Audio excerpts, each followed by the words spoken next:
Welcome back everybody, and thank you for tuning into this week's video.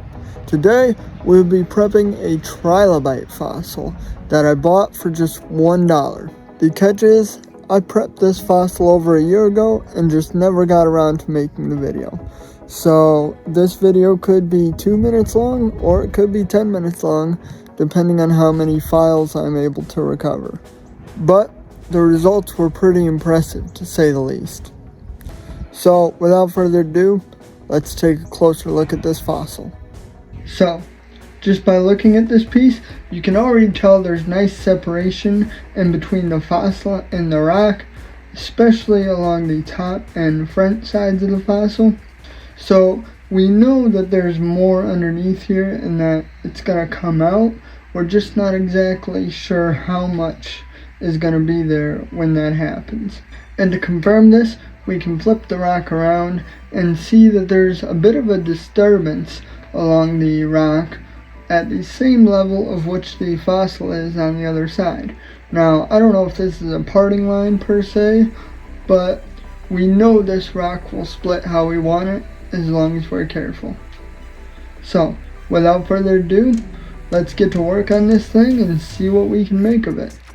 Like we always do, we will be using our trusty center punch to prep this fossil. And basically I'm going to start on the back side of this rock where you can't see the fossil, just to kind of give the rock some persuasion to crack how we want it to. And then we're going to work our way around front and basically just focus our attention to the front of the fossil. I don't really want to go above the fossil, being that I don't know where the fossil tracks on the inside.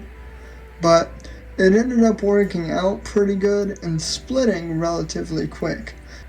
So this was definitely worth the $1 that I paid for it.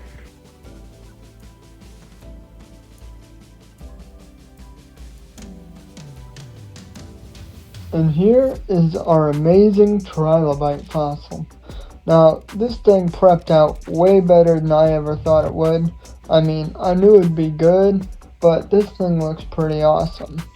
When we take a closer look, you can also see that there's a difference between the Trilobite that was covered by the rock and the part of the Trilobite that was exposed to the weather. And I think that's a pretty cool color difference. I know it doesn't really mean much, but it still gives it a little bit of character. And then, oddly enough, we actually have an eye with this fossil. And I don't know how common that is, but it's still pretty cool. I tried to zoom in closer to see if there was any detail preservation, but the camera really started giving me troubles, and I couldn't really get much closer than I am right now.